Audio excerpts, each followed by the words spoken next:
Karibu mpenzi mtazamaji wa chaneli pendwa ya Medeo Kabaye. Je, unafahamu taratibu na masharti mbalimbali ya kupokea mwili na damu ya Yesu Kristo? Katika imani Katoliki yapo masharti mbalimbali ya kushiriki mwili na damu ya Yesu Kristo kwa sababu ni yeye mwenyewe.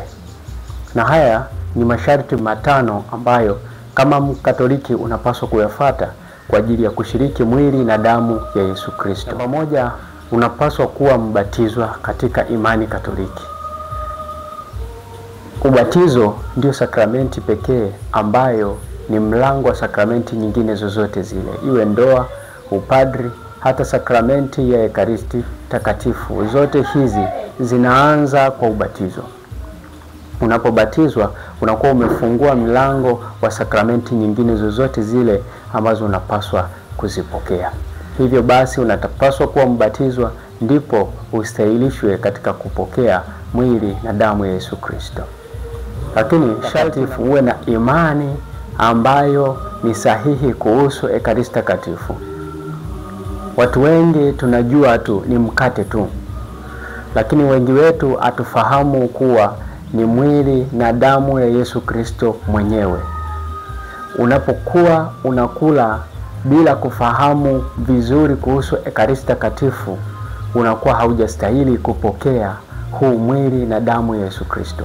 Lazima uwe na imani na uelewa juu ya Ekaristi Takatifu, ndipo unakwenda kushiriki mwili na damu yake. Masharti mengine ni kwamba lazima uwe katika hali ya neema, usiwe katika zile dhambi za mauti. Tunapozungumzia dhambi za mauti ni uzinzi, tunazungumzia wizi mkubwa, tunazungumzia mauaji. Unapokuwa katika dhambi hizo, unakosa ile hali ya neema ya kwenda kushiriki mwili na damu ya Yesu Kristo.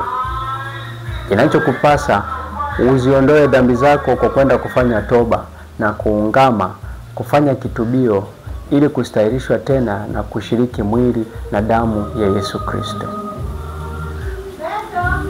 Masharti mengine ambayo kama Mkatoliki unapaswa kuwa nayo ni haya. Unapaswa kufunga lisali moja hata kabla ya kupokea mwili na damu ya Yesu Kristo. Unashauriwa katika kanisa Katoliki kufunga walau lisali moja. Wengine wanafunga Jumamosi nzima ili siku ya Jumapili waweze kwenda kushiriki mwili na damu ya Yesu Kristo. Inafaa sana. Kwa wale wazee na wagonjwa wanaweza kusamehewa katika hii hali ya kwamba hawawezi kushiriki kufunga, lakini wanaweza kushiriki mwili na damu ya Yesu Kristo bila kufunga. Na mwisho kabisa, tunapaswa kujitayarisha kwa kusali na unyenyekevu. Kabla ya kwenda kupokea mwili na damu ya Yesu Kristo, sharti hili ni muhimu sana kufuatilia. Unapokuwa katika hali ya utafakari, hali ya maombi na kujinyenyekeza mbele za Mungu, kabla ya kwenda kumpokea Yesu Kristo, unajiweka tayari. Uwe umejitayarisha kwa ajili ya kwenda kushiriki mwili na damu ya Yesu Kristo, kumpokea yule ambaye alikukomboa wewe mwenyewe kwa damu yake. Masharti haya yanaendana na taratibu zozote ambazo unapaswa kuzifuata wakati wa kwenda kupokea mwili na damu ya Yesu Kristo. Kwanza kabisa, jiandae vizuri, jitayarishe mwili wako na damu yako. Jitayarishe wewe mwenyewe kwa kusali na maombi kwa ajili ya kwenda kupokea. Ndipo uende kwenda kupokea ule mwili na damu ya Yesu Kristo. Unapokwenda kupokea, inakubidi wewe usali. Pale unaposali basi unampokea Yesu Kristo. Lakini unapopokea, hakikisha unapiga alama ya msalaba, lakini na kuinama kidogo kwa ajili ya kuheshimu mwili na damu yake.